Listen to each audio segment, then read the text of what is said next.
Ustedes se reúnen en un lugar muy bonito. El lugar está con muy buenas condiciones para usted hacer una obra acá. Está bien, bien bonito este lugar, ¿saben? Y en un sitio muy estratégico de la ciudad. Yo conozco bien la ciudad de Nueva York porque he vivido por 30 años acá. Y esta es un área estratégica de primera magnitud. Y ustedes tienen un lugar aquí hermoso donde ustedes pueden hacer una obra extraordinaria. Así que yo solamente les auguro éxito, solamente. Amén. He notado que tienen muchos talentos aquí también. Una iglesia que es joven, pero llena de unos sólidos talentos muy buenos. Tienen una herramienta aquí muy buena para ustedes avanzar.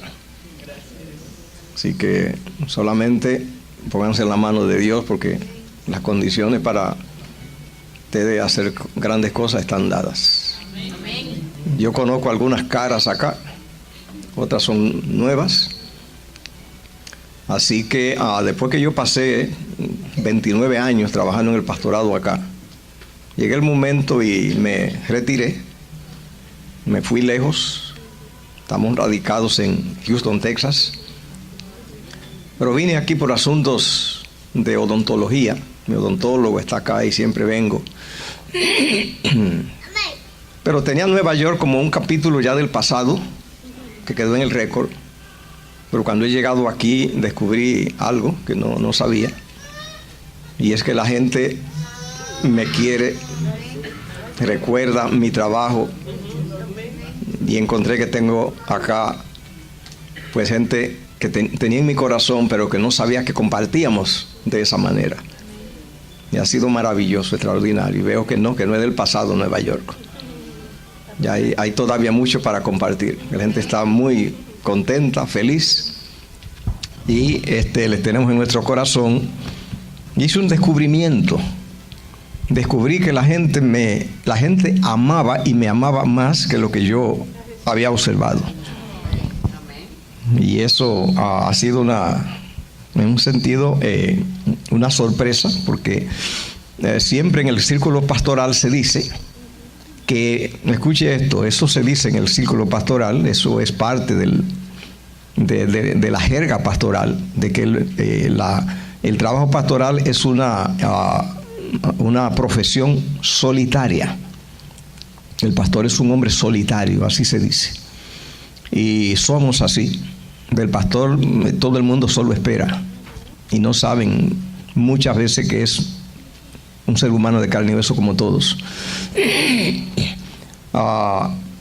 Pero yo he descubierto ahora, ya después que hice mi trabajo, que yo no soy un hombre solitario. No. Digo, ¿por qué fui solitario? Fue algo que no era necesario.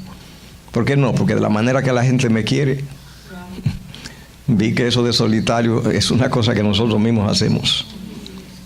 Porque yo ahora que he venido, no hay nada de solitario. ¿Sí? Así que alegramos mucho de estar aquí en esta ocasión, queridos.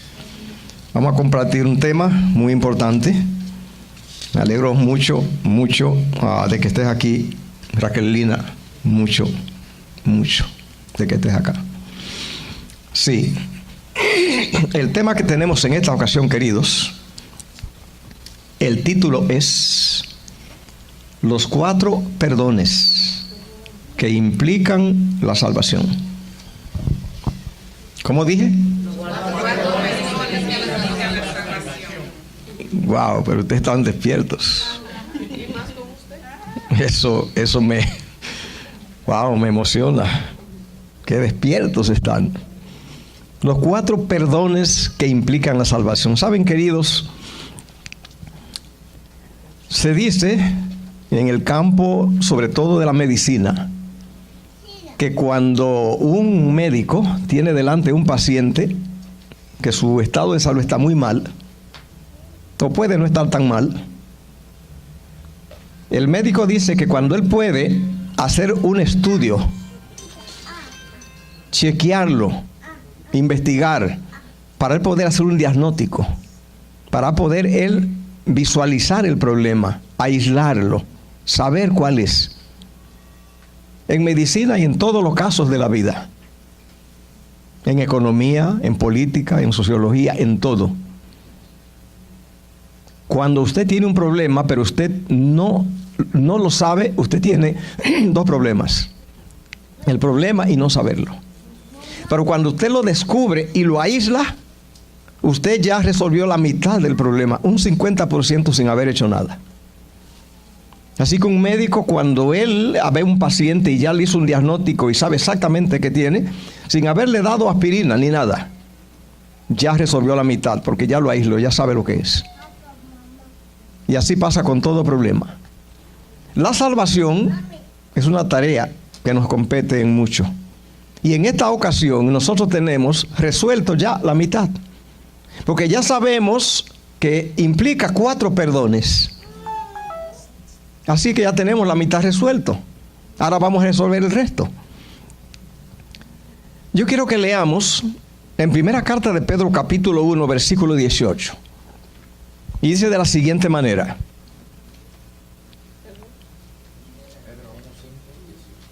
Primera carta de Pedro, 1:18. Sabiendo, dice allí, que fuisteis rescatados de vuestra manera de vivir. ¿Qué es un rescate? Rescate se hace a los rehenes. Un rehén no tiene libertad, no tiene dominio sobre su vida. Cuando alguien está de rehén, hay secuestradores que determinan por usted. Si no viene alguien más fuerte o que dé un rescate más fuerte, entonces usted no tiene para dónde escapar. Pero dice el 18, sabiendo que fuiste rescatado de vuestra manera de vivir, la cual recibiste de vuestros padres, no con cosa corruptible de oro y plata, sino con la sangre preciosa de Cristo, como de un cordero sin mancha y sin contaminación, ya destinado desde antes de la fundación del mundo. ¿Cuándo fue destinado el cordero? Perfecto. La otra parte del versículo dice así, pero manifestado en los postreros tiempos por amor de vosotros. Entonces el tiempo está dividido en 2 partes allí. La primera es antes de la fundación del mundo y la otra es los postreros tiempos. En la Biblia el tiempo está dividido en 2 partes. Uno es antes de la venida de Jesús y la otra es después de la venida de Jesús. Cuando en la Biblia habla estamos en los últimos días, no se engañe, no es como nosotros estamos mirando hoy el gobierno de Donald Trump y la Unión Europea. Ellos dicen, estamos, Pedro, en el último tiempo, o Juan, es hablando que de la cruz para acá es el último tiempo. Así que entonces dice aquí Pedro, dice, manifestado en los postreros tiempos por amor de vosotros. Los postreros tiempos, de Cristo acá, ya es los postreros tiempos. Pero dice allí que el Cordero estaba destinado de antes de la fundación del mundo. Vamos a ver, a abundar más en Apocalipsis capítulo 13, versículo 8, sobre este concepto de aquello que ocurrió allá en el principio. Versículo 8. Apocalipsis 13, 8 dice, la adoraron todos los moradores de la tierra, cuyo nombre no estaba escrito en el libro de la vida del Cordero. Dice que fue inmolado desde la fundación del mundo. ¿Eso es lo que dice? Inmolado desde el principio. Gracias que están bien despiertos. Sí. Inmolado el Cordero desde el principio del mundo. Del principio del mundo hasta la cruz pasaron 40 siglos. Así que tenemos allí algo que está pasando en un periodo de 40 siglos. Del principio del mundo hasta que Cristo viene a la cruz del Calvario pasan 40 siglos. ¿Ve? 40 siglos, 4.000 años. Así que entonces, allí dice que el Cordero es inmolado, dice el principio del mundo. Pero Pedro aquí, en 1 Pedro, capítulo 1 y el versículo 18, nos está diciendo allí que hay algo que pasó, dice, en el principio del mundo. ¿Ve? Allí. Eso es lo que dice allí, en el versículo 20. Manifestado en los postreros tiempos, por amor de vosotros. Apocalipsis 13, 8. Dice que pasó, dice en el principio del mundo, y aquí dice que en los postreros tiempos. Vamos a ver todo ese cuadro. A Dios obrando, dice, todo en nuestro favor. Vamos primeramente a ver qué es lo que pasó en el principio, qué es lo que pasó allí. Vamos a Génesis, el libro de Génesis. En Génesis capítulo 2 y el versículo 15 al 18 dice así. Apocalipsis 2:15 dice: tomó pues Jehová Dios al hombre y lo puso en el huerto de Edén para que lo labrara y lo guardase. Mandó Jehová Dios al hombre diciendo: de todo árbol del huerto podrás comer, mas del árbol de la ciencia del bien y del mal no comerás de él, porque el día que de él comer, ciertamente morirás. Así que no podía comer del árbol del conocimiento de bien y del mal. Recuerde que alguna gente creía que la Biblia decía que había un árbol del bien y del mal, pero sabemos que no, la Biblia no dice eso, no hubo ese árbol, sino hubo un árbol del conocimiento del bien y del mal, no del bien y del mal. O sea, no había árbol del bien y del mal. ¿Está clarito? Sino era del conocimiento del bien y del mal. Eso era lo que era el árbol. ¿Ve? No vamos a hablar de ese árbol ahora, porque vamos a tratar el problema que pasó con el árbol. Pero dice Génesis 3 desde el 1: pero la serpiente era astuta más que todos los animales del campo que Jehová Dios había hecho, la cual dijo a la mujer: con que Dios os ha dicho, no comáis de todo árbol del huerto. Usted nota que esa es una pregunta que se llama una pregunta capciosa. Una pregunta que viene con un ingrediente de sospecha. Dios no dijo que no comieran de todo árbol, dijo que comieran de todo menos de uno. Y ella entonces dice: no de todo árbol. Simplemente es casi lo mismo. Solamente hay un ingrediente para traer conflicto. La mujer respondió a la serpiente: del fruto de los árboles del huerto podemos comer, pero del fruto del árbol que está en medio del huerto, dijo Dios, no comeré de él ni lo tocaré para que no muráis. Entonces la serpiente dijo a la mujer: no moriréis, sino que sabe Dios que el día que de comiere, serán abiertos vuestros ojos, y seréis como Dios, sabiendo el bien y el mal.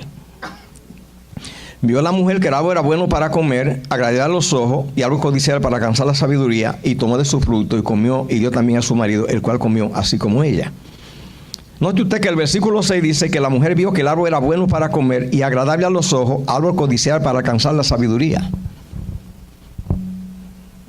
Así que ella vio que el árbol era agradable a los ojos, era bueno, era codiciable para alcanzar la sabiduría. Ese es un problema, porque Dios dijo que el árbol era del conocimiento del bien y del mal. El árbol era ya por su naturaleza, ya él era el árbol de la sabiduría. No era comiéndolo que se conseguía la sabiduría, como Satanás logró enredar a Eva: cómelo para que tenga la sabiduría, para que sea como Dios. No, Dios dijo que el árbol era del conocimiento. El árbol por naturaleza era para la sabiduría. No había que comerlo. Fue una trampa. El árbol por su existencia, ya él hacía eso. El asunto es que dice el versículo 7: entonces fueron abiertos los ojos de ambos, conocieron que estaba desnudo. Entonces cosieron hojas de higuera, se hicieron delantales. Oyeron la voz de Jehová Dios que se paseaba en los muertos del área del día. Y el hombre y su mujer se escondieron de la presencia de Jehová Dios en los árboles del huerto. Mas Jehová Dios llamó al hombre y le dijo: ¿dónde estás tú? Y respondió: oí tu voz en el huerto, tuve miedo, porque estaba desnudo y me escondí. Y Dios le dijo: ¿quién te enseñó que estaba desnudo? ¿Has comido del árbol que yo te mandé que no comieses? Ustedes saben que en la Biblia se puede sacar textos y temas infinitamente. Es la palabra de Dios sin límite. Por eso cuando trabajamos con ella, pues tenemos que ir con pinza a decir: bueno, esto es lo que quiero sacar hoy nada más, porque es vastísimo allá, sin límite. Pues hoy con pinza vamos a sacar lo que vamos a tratar ahora en nuestro estudio. Y es este detalle que ocurrió aquí en este relato, en este incidente. Y es que Dios está en la tarde, eso es lo que dice el texto, paseándose, dice allí, por el huerto al aire del día. Ustedes saben que el huerto no fue creado, Dios no lo creó allí. Ustedes saben que la Biblia dice que Dios plantó un huerto en Edén, así que ese sitio allí no era parte de la creación. ¿Sí lo han leído? ¿Saben, sí, que el huerto no fue creado? ¿Sí? ¿Todos saben o no? ¿Todos sabían? Bueno, Yo quiero que entonces vayamos mirando bien todo, porque tenemos que saber bien de qué estamos tratando. ¿Ve? Vamos a ver allí, ¿dónde? Dice allí que Jehová Dios plantó un huerto en Edén. ¿Quién me ayuda a encontrarlo en el capítulo 2? Está en el 8. Jehová Dios plantó un huerto en Edén al oriente. Allí está claro que no es parte de lo que Dios creó en 6 días. Porque Dios en 6 días creó todas las cosas. Pero aquí dice que Jehová plantó un huerto. Así que plantar, ¿qué es? Traerlo de otro sitio. Tenemos que quedar claro que en la tierra había algo que estaba aquí en la tierra, pero que no era de acá. Y es que Dios, al igual que el presidente de los Estados Unidos y los reyes de todos los tiempos, que cuando ellos viajan, ellos llevan su tienda. Jehová, cuando vino a la tierra, trajo su tienda. Eso es lo que plantó un huerto. La sierva del Señor dice que cuando vino el diluvio, como eso no era de aquí, Dios lo recogió y se lo llevó. Si no fue destruido porque no era de aquí. En esa casa que Dios trajo del cielo, su casa, ¿ve? Allí fue que puso al hombre. O sea, el hombre tiene el privilegio de que Dios lo crea, pero Dios no lo deja en la creación allá. Lo introduce en su casa. Fue allí a donde pasó toda esta situación. El asunto es que Jehová se pasea en su casa, entre los árboles del huerto al aire del día. Yo quiero que usemos un poquito nuestra imaginación para ver a Jehová paseándose por el huerto al aire del día. Por lo menos yo veo allí que Dios no andaba con un espíritu, allí no andaba con estrés. No lo veo que estaba allí agitado. No vi que tenía una actitud hostil hacia Adán y Eva. No sé si estoy equivocado, pero yo veo que él se paseaba por el huerto al aire del día, ¿o no? ¿Es así? ¿Es verdad? ¿Usted cree que Dios, paseándose por el huerto al aire del día, él tenía alguna actitud hostil hacia Adán y Eva? Porque no dice allí que él... Entonces, ¿de dónde salió la idea de que Adán y Eva, hay 4 cosas que ellos hacen? Ellos tienen miedo, huyen, se esconden y usan hojas de higuera. De esas 4 cosas hay 3 que vamos a enfatizar más. Y es miedo, huyen y se esconden. Ahora, ¿cree usted que de la actitud de Dios que se pasea por el huerto al aire del día? Esa es una frase que allí evoca a estar usted muy contento, alegre, disfrutando, ¿no? Allí en ese momento. ¿Hay allí razones para que Adán y Eva tengan esa actitud de miedo, esconderse y huir? Pero eso es lo que pasó. Dice, yo tuve miedo, yo huí, yo me escondí. La pregunta es, ¿por qué Adán y Eva tienen esta actitud? Porque desobedecieron. ¿Cómo? Sentimiento de culpabilidad. Esa frase es muy buena, muy buena. La frase sentimiento de culpabilidad, esa frase es muy buena para nuestro tema. Sentimiento de culpabilidad. Muy buena esa frase, queridos. Escuche bien. Lo que vemos es que Adán y Eva no es de Dios de donde parte la situación. Eso es lo único que queremos aclarar. Porque Jehová, su actitud es que él se pasea en su casa, en el huerto al aire del día. Que esa frase evoca disfrute, alegría, paseándose. De allí en su casa no sale ningún ingrediente. No hay ninguna actitud hostil de acusación que hace que Eva y Adán, ellos tienen miedo, huyen y se esconden. ¿Hasta allí estamos bien? ¿Nos entendemos hasta allí? Perfecto. La hermana dijo que el sentimiento de culpabilidad. Escuche bien esto. Yo quiero hacer una pregunta. ¿Estaban desnudos Adán y Eva ahora?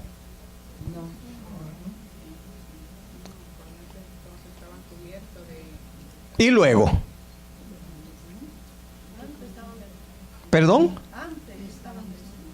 Antes estaban desnudos. ¿Cómo están ahora, después que huyeron?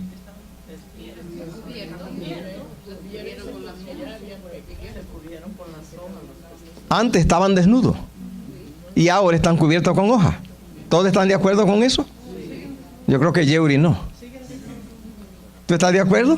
Bueno, yo digo que estaban cubiertos con hojas de higuera, pero aún así se sentían desnudos. ¿Y cómo estaban antes de las hojas? Estaban cubiertos con el manto de luz. ¿Tú crees que estaban cubiertos antes? Bueno, con la ropa de la luz. Estaban cubiertos antes. Mi pregunta es, ¿cuándo es que están cubiertos y cuándo es que están desnudos? Estaban cubiertos antes. Antes, ajá. Están desnudos. Y ahora están desnudos. Muy importante esa declaración. Ahora estaban desnudos. La hermana también dijo ahorita, dice que fue sentimiento de culpabilidad. Ajá.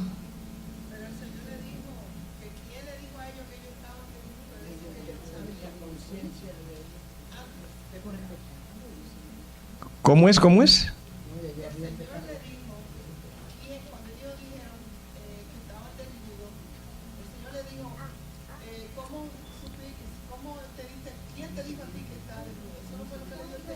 Vamos a ver el versículo. Es decir, de que ellos estaban desnudos antes, pero no lo sabían. Bien, vamos a ver el versículo que mencionó la hermana. Dice allí entonces, versículo 9, 3:9. Más Jehová Dios llamó al hombre y le dijo, ¿dónde estás tú? Es decir, Jehová, paseándose por el medio del huerto al aire del día, ¿tenía alguna actitud hacia Adán y Eva? No, porque él estaba en lo suyo, estaba paseándose por el huerto al aire del día. La pregunta que hace cuando él le dice, ¿dónde estás tú? Me dice mucho, me dice que él no estaba involucrado en ninguna situación con ellos. Porque ahora le preguntó, ¿dónde está? ¿O no? Así que él estaba en otra cosa. Ahora, ¿tenían problemas Adán y Eva? ¿Qué problemas tenían? Desobedecieron y andaban huyendo. ¿Por qué Jehová le pregunta dónde está? ¿Dios sabe todo o no sabe? Sabe. A ver qué le decían. A ver qué le decían. Él sabía dónde estaba. ¿Por qué Dios anda paseándose por el huerto, en medio del huerto, al aire del día, cuando Adán y Eva tienen problemas?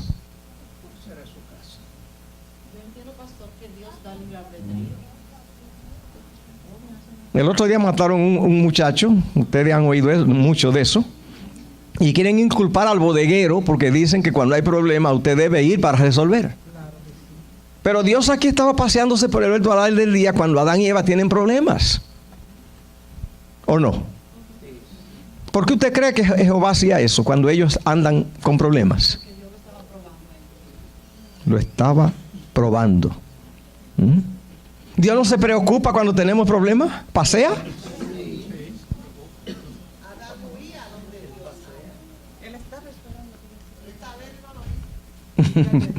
Esta vez no lo hizo.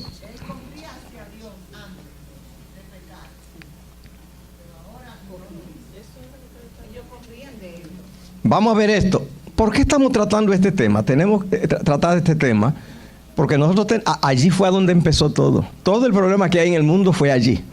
Por lo tanto, allí hay que escarbar mucho para mirar allí lo que pasó dentro. No solo eso, sino que hoy en día cada uno de nosotros puede estar viendo eso. Dice la hermana que hoy puede estar pasando eso. Muy bueno eso. Porque el problema que pasó allí se sigue repitiendo. Y por eso hay que saber lo que pasó. El asunto es que dice allí, oyeron, versículo 8, 3:8, la voz de Jehová Dios que se paseaba en el huerto del huerto al aire del día, y el hombre y su mujer se escondieron de la presencia de Jehová Dios entre los árboles del huerto. Mas Jehová Dios llamó al hombre y le dijo, ¿dónde estás tú? Recuerde bien que de Dios no ha salido ninguna actitud para que ellos corren, tienen miedo y se esconden. Segundo, Dios, mientras eso pasa, se pasea por el huerto a dar del día. Pero hay otra cosa que ocurre, es que Dios, que sabe toda la cosa, le pregunta a ellos dónde están, le pregunta dónde está. Vamos a ver más qué pasa allí, dice allí, versículo 10. Oí tu voz en el huerto, tuve miedo porque estaba desnudo, me escondí. Y dice el 11, dice, ¿quién te enseñó que estaba desnudo? Ustedes saben que en gramática, nosotros conocemos algo de gramática y sabemos lo que es un pronombre personal,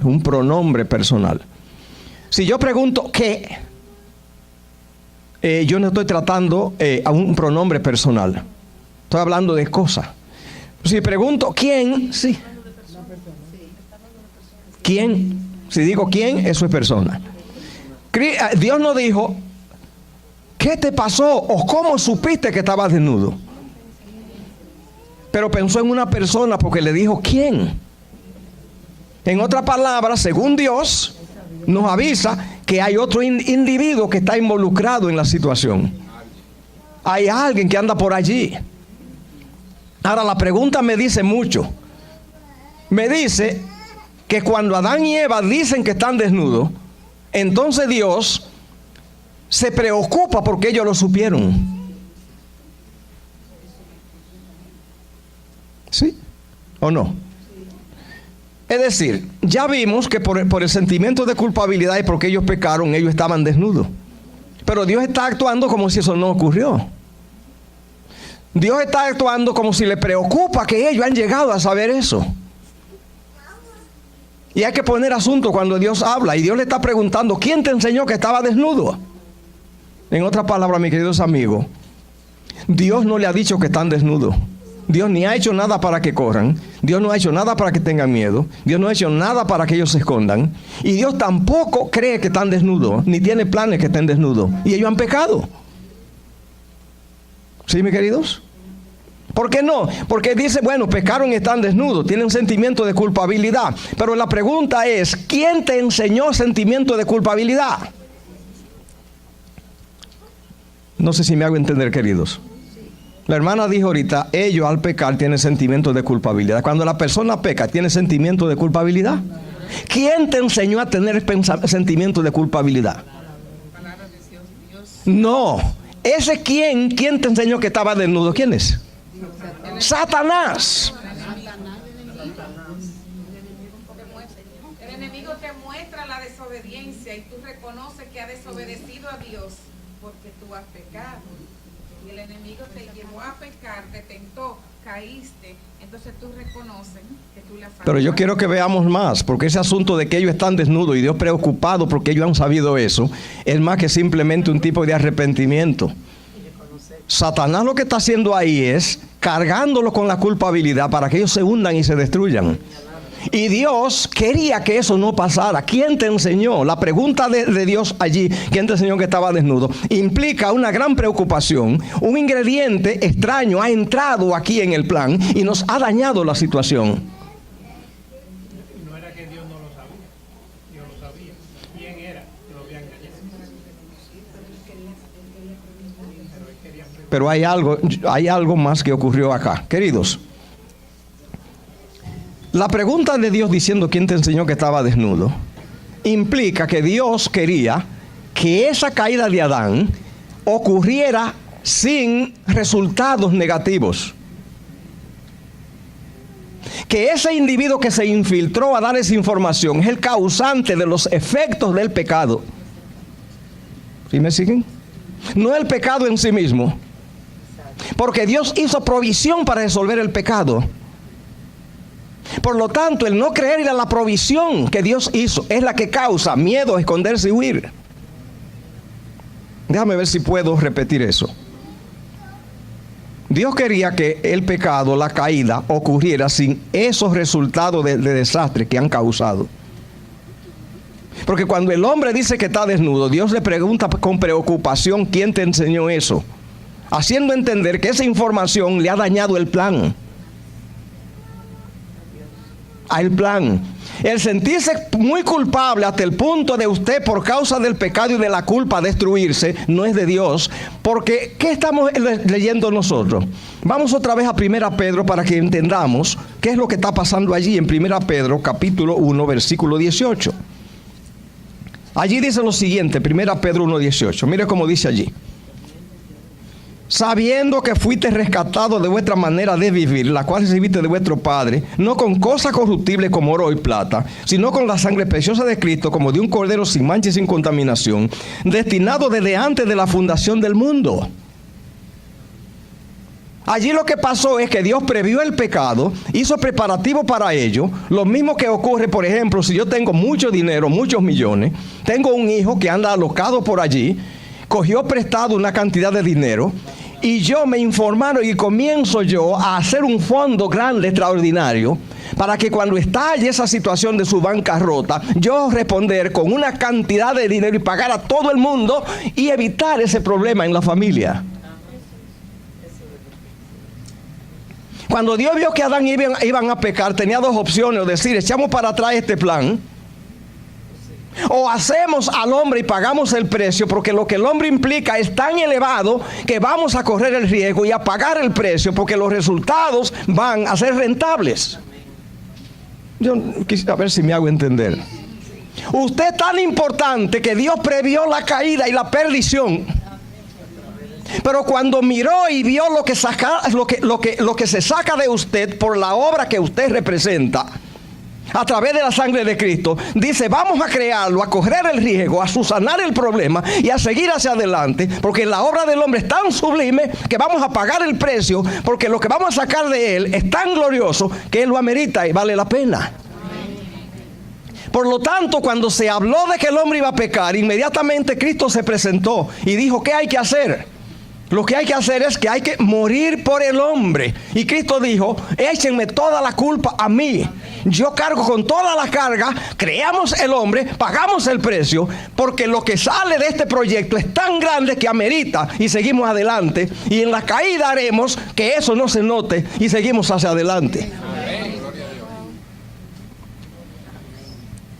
Por lo tanto, el cordero fue inmolado, ¿a dónde? Antes de la caída. Cristo se presentó, Cristo fue sacrificado y hizo el sacrificio antes de la caída. Cuando el hombre pecó, Dios tenía todo resuelto. El daño lo hizo el diablo, que le ha comido la mente al hombre, y lo llena de la culpabilidad y lo pone a huir. Si Dios no quería que pasara eso.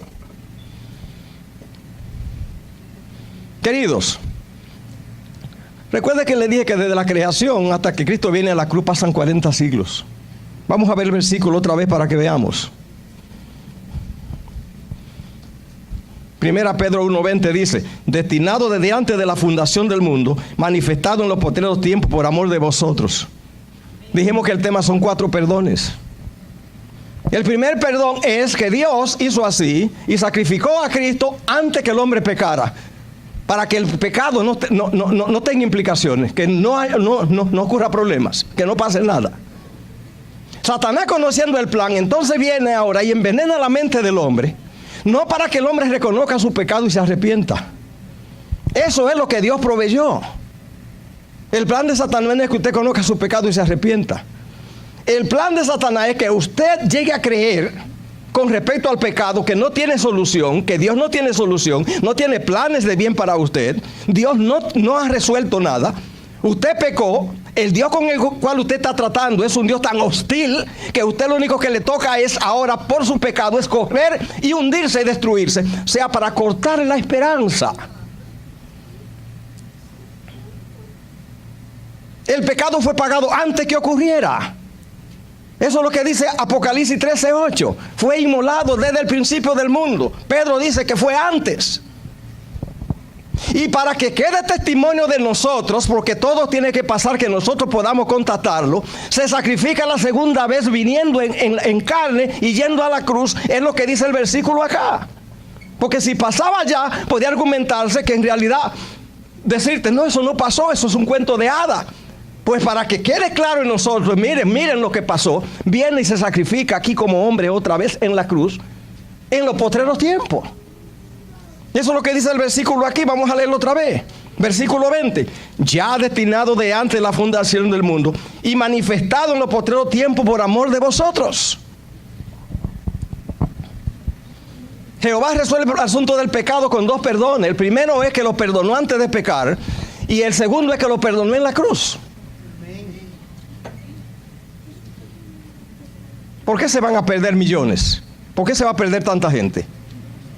No se va a perder porque el pecado produce eso. La curación de Dios, la solución divina, resuelve todo eso. Dios obró que nadie se pierda. El pecado fue pagado. Cuando Dios ve que Satanás entra y pone al hombre a no confiar en él, a no conocer de su misericordia y a huir de Dios, entonces cuando a Dios le duele, porque ahí le echó a perder el plan. Todo lo que se pierda se perderán. Esta mañana cuando yo entré por allí para orar, vi que habían allí unas ollas de comida. Me imagino que van a tener almuerzo después del culto, ¿no? La salvación, ¿sabe cómo está? Antes de que el hombre pecara, Jehová preparó el banquete de la salvación y le dijo: mira, por el pecado ustedes tienen que comer esto. Cuando el hombre viene a la existencia, le dice: mira lo que está allí preparado. La salvación está hecha, un banquete allí. Lo único que te cuesta es que te sientes a la mesa y solamente coge el tenedor. Ya supimos que iba a pecar. Siéntate para que te cures ya. Nosotros lo resolvimos antes. Nadie se pierda. Pero Satanás entró y ahora ha engañado al hombre y millones se perderán porque simplemente consiguió que ellos huyan de Dios. Nadie se perderá por ladrón, nadie se perderá por adulterio, nadie se perderá porque es atracador, nadie se perderá por crímenes. La gente se perderá solo porque no le creerá a Dios. Dios obró para que todo el mundo se vaya al cielo.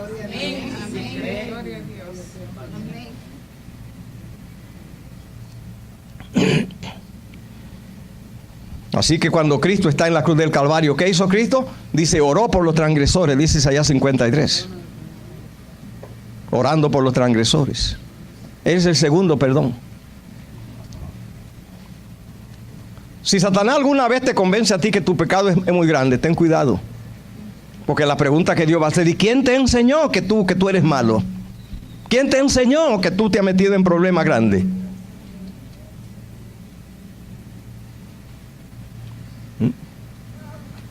Esa es la pregunta de Dios a los que huyen de Él. Todo servido, ellos se pierden. Yo fui a predicar en una ocasión, andaba con mi esposa, y el argumento que pusieron allí es que salvarse es muy difícil. Pero seguir a Dios es muy duro, es muy difícil. Donde la salvación, Dios se ha propuesto Él hacerlo todo.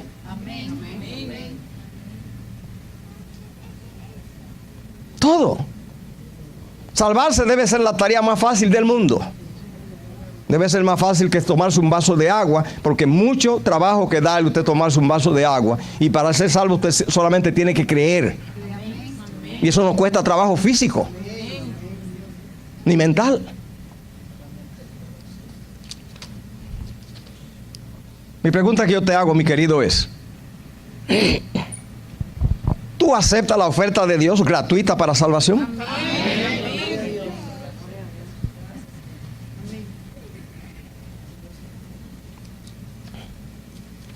Vamos a ver el tercer perdón de los 4. Está en Mateo capítulo 6.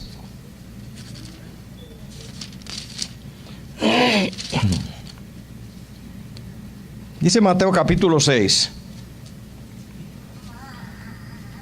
Versículo 9 dice así: tercer perdón. Vosotros pues oraréis así: Padre nuestro que estás en los cielos, santificado sea tu nombre. Venga tu reino, sea hecha tu voluntad como en el cielo, así también en la tierra. El pan nuestro de cada día, dánoslo hoy. Perdona nuestra deuda como también nosotros perdonamos a nuestros deudores. ¿Recuerdan el versículo que leímos hoy en la lectura bíblica? ¿Cuánto lo recuerdan? ¿Cuál era? Juan 3:16. Ese es el tercer perdón. El primer perdón es que Dios obró para que la caída fuera resuelta antes de ocurrir. Que cuando viniera se dijera: eso ya se hizo provisión. Ya eso está resuelto. Lo segundo es, pero la humanidad no tenía mucha información, pues Cristo viene entonces y lo presenta, y se presenta y sufre delante de nosotros, por si alguien no estaba informado, que vea que sí que pasó. El tercer perdón es que usted se perdone. Millones de personas que Dios los perdonó se perderán si ellos no se perdonan ellos mismos. Nadie se salvará si no se perdona a sí mismo. Millones de personas se creen tan malos. Otro Satanás lo convencerá que Dios no puede resolver su caso. A otro le dirá que ellos son tan malos que Dios no puede trabajar con su caso. Otro le dirá que ellos ni encajan en el plan de Dios. Otros no tendrán interés en el plan de Dios. Otros no creerán. Todo redunda en que es un perdón que usted tiene que sentarse y aceptarlo. Juan 3:16, ¿qué dice? Cualquiera que en Él cree. Eso es la parte que usted tiene. Si Dios lo perdonó y usted no se perdona, Dios no lo deja pasar. No va. No va. Eso, ¿sabe cómo se llama? Lo que mencionaron hoy. Se llama libre albedrío.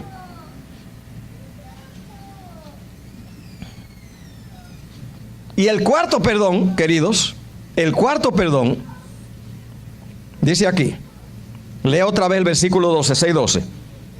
Perdona nuestra deuda, ¿cómo? ¿Cómo perdonamos a nuestros deudores? 14, mire lo que dice el 14. Si perdonad a los hombres sus ofensas, o perdonad también vuestro Padre Celestial. Si no perdonad a los hombres sus ofensas, tampoco vuestro Padre perdonará vuestras ofensas. El cuarto perdón es, si usted no perdona, tampoco entra. ¿Puede entender el primer perdón divino que antes de la caída Dios resolvió? Entender lo que pasó en la cruz del Calvario, Cristo oró por los transgresores. Entender Juan 3:16, que decir sí creo. Pero todavía si usted cree que alguien es demasiado malo, entonces no lo dejan pasar. Si usted anda arrastrando el pecado de otro, no lo dejan pasar. Si usted cree que alguien es muy malo, no lo dejan pasar. Si usted arrastra la herida que otro le hizo, no lo dejan pasar. Si usted no perdona a la gente, recuerde bien que el perdón no es solamente por ofensas directas. El perdón también incluye otra dimensión que se llama, es la dimensión de la inclusión. ¿Cómo se llama? Inclusión. ¿Cómo trabaja la inclusión? Que hay personas que ellos perdonan a todo el mundo, pero ellos, por algunas razas, por ejemplo los blancos, ellos creían que el negro en el tiempo de la esclavitud no era gente que Dios podía aceptar en su plan. Entonces esa exclusión ya es un problema. Usted no puede creer que hay gente que no está bien porque es muy alto. Usted no puede creer que alguien no está bien porque es muy pequeño. Usted no puede creer que alguien no está bien porque es negro. Y no puede creer que alguien no está bien porque es blanco. Y no puede creer que alguien no está bien porque no fue a la escuela y no sabe escribir. O sea, no puede excluir.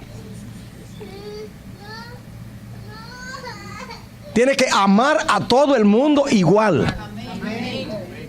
Y amarlo con amor eterno, aunque el individuo lo haya matado a usted. Es el mandato bíblico.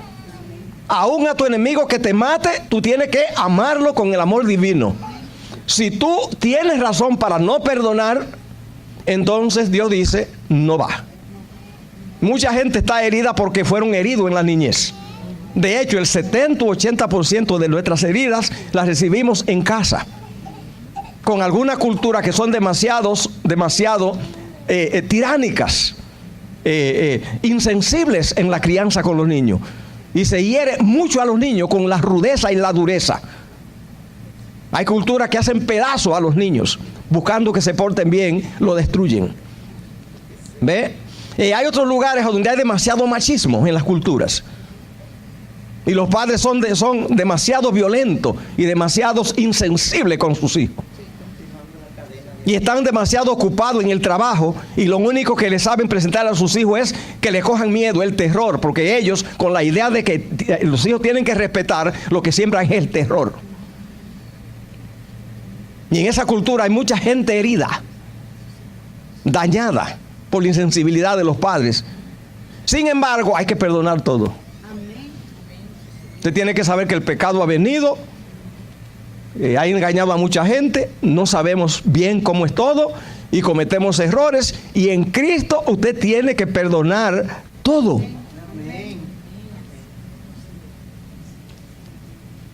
con esos 4 perdones, la Biblia dice, todo está resuelto. ¿Qué dice allí el versículo? El versículo allí dice allí,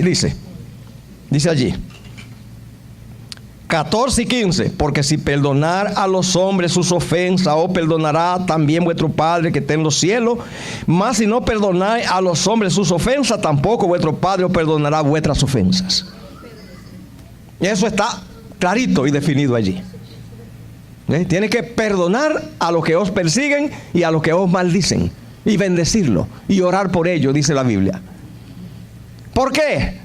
Porque Cristo murió en la cruz del Calvario, derramó su sangre. Su sangre tiene poder para perdonar todo pecado. El pecado que la sangre de Cristo no puede limpiar no se inventó. Ni el suyo, ni el del vecino. Por lo tanto, el Señor ha obrado para que yo entre por la puerta ancha de la misericordia de Dios y que invite a todos. Que entremos por la puerta ancha de la salvación, porque ha obrado para que el cielo se llene, que no se pierda ni uno. ¿Usted cree eso, mi querido? ¿Cuánto aceptan esa oferta de Dios? Que Dios le bendiga abundantemente.